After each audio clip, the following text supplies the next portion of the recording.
আমি সেই উদ্দেশ্যে আমাদের মাদ্রাসার মায়ানা শিক্ষক জনাব হযরত মুফতি মশিউর রহমান সাহেবকে দাওয়াত দিচ্ছি।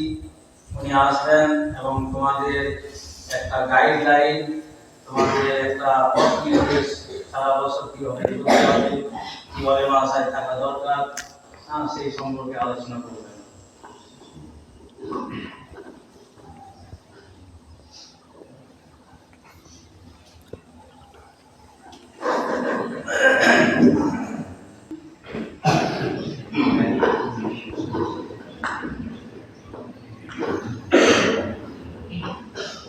ঠিক আছে।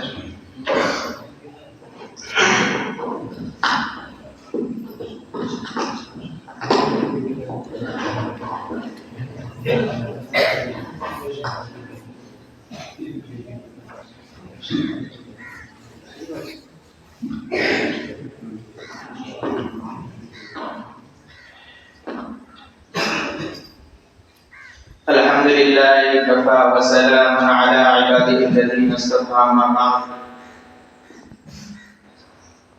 أعوذ بالله من الشيطان الرجيم بسم الله الرحمن الرحيم إن الله يحب التوابين ويحب المتطهرين وقال في موضع آخر فيه رجال يحبون أن يتطهروا والله يحب المطهرين. قال النبي صلى الله عليه وسلم الطهور شطر الإيمان.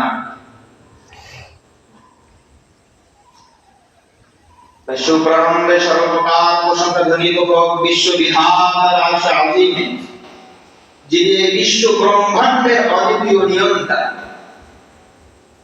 এই যে আমরা দেখতে পাচ্ছি আকাশ, পাতাল, চন্দ্র, সূর্য, নক্ষত্র এবং পৃথিবীর সমস্ত বস্তু যার আদেশে নিয়ন্ত, তেনার প্রতি, তেনার আদেশে সবকিছু নিয়ন্ত, তেনার প্রতি আমরা শুকরিয়া জ্ঞাপন করি, বলি আলহামদুলিল্লাহ। তারপরে পরে নবীগুলের সেরামণি, সারা জাহানের প্রিয়তম, যিনি সারা জীবন আমাদের জন্য অর্থাৎ নিজের উম্মতের জন্য কষ্ট করে গিয়েছেন, তেনার প্রতি আমরা দরুদ পড়ি সাল্লাল্লাহু আলাইহি ওয়াসাল্লাম।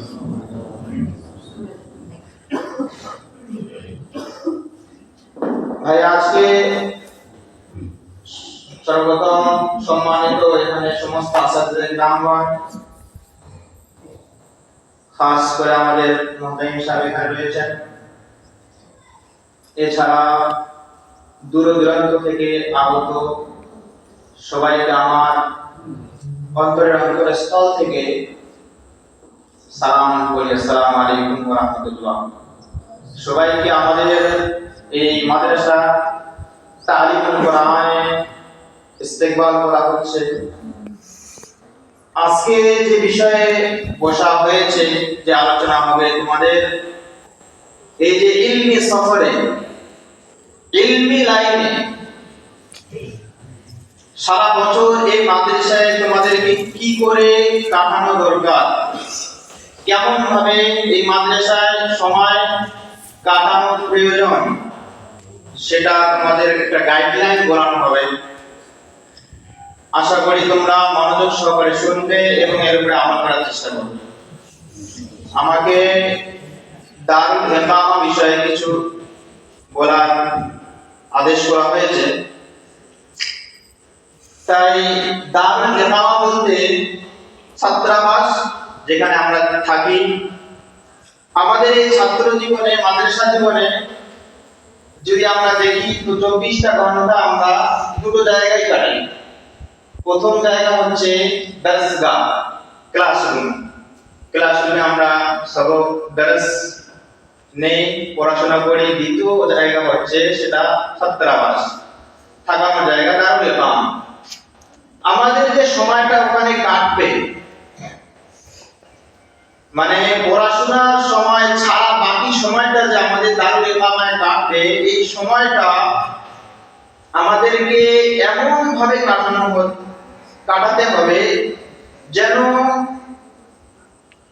সময়ের প্রত্যেকটা মুহূর্তে আমরা যেন সুন্নতকে অবলম্বন করতে পারি। আল্লাহ রসুলের যেরকম যত সুন্নত আছে, উঠতে বসতে, রুমে যখন আমরা ঘুমাতে যাব, ঘুমার যেগুলো নিয়ম করি আছে, ইসলামী সমস্ত জিনিস আমরা খেয়াল রাখি।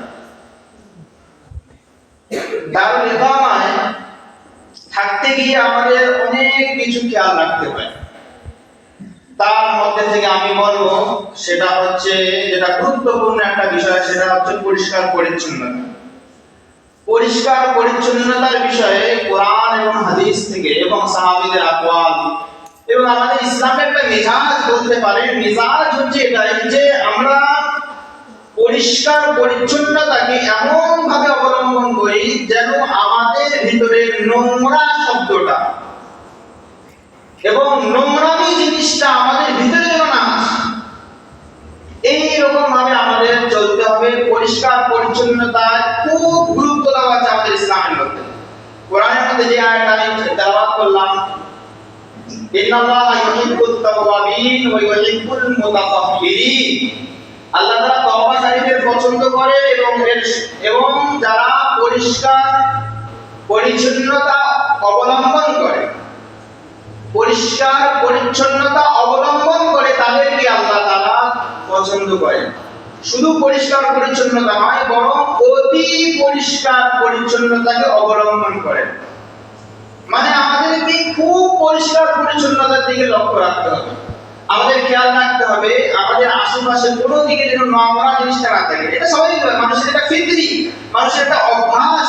যাদের মেজাজ, যাদের মস্তিষ্ক, দিমাগের মধ্যে পরিষ্কার পরিচ্ছন্নতা আছে, যাদেরকে ভালো মানুষ বলা হয়, তারা প্রত্যেককেই পরিষ্কার পরিচ্ছন্নতাকে গ্রহণ করে এবং সেটাকে অবলম্বন করার চেষ্টা করে।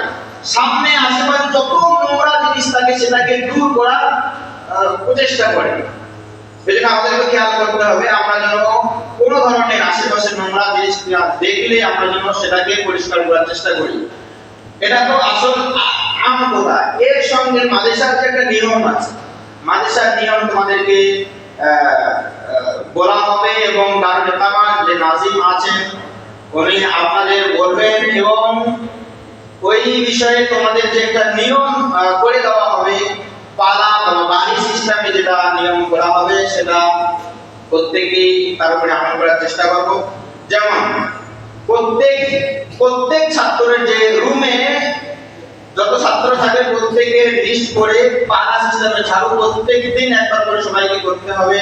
এর সঙ্গে যে মানে বাইরে যে বারান্দা রয়েছে, সিঁড়িগুলো রয়েছে, এগুলো প্রত্যেকদিন যে বাড়ি সিস্টেম করে দেওয়া হবে, সব বলে দেওয়া হবে, ওই অনুযায়ী প্রত্যেকেই করতে হবে। এছাড়া যে সাপ্তাহিক যে বাথরুম এসব আছে সামনে, এগুলো পরিষ্কার পরিচ্ছন্নতার বিষয়ে সবাইকে বলা হবে।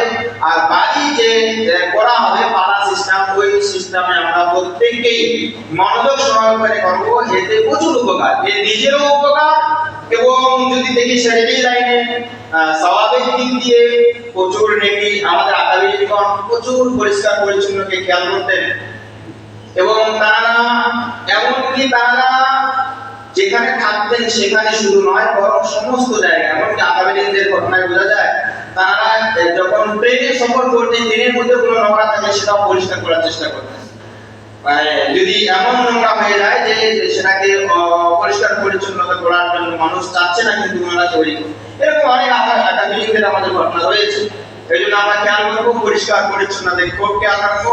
এর সঙ্গে মাঝে যে সমস্ত নিয়ম আছে দারুল ইকামায় থাকতে গেলে তোমাদের সমস্ত কিছু বলা হবে। তোমরা মন প্রাণ দিয়ে খুশির সঙ্গে আমি আশা করি আমল করবে। আল্লাহ তাআলা আমাদের প্রত্যেককে সঠিকভাবে আমল করতে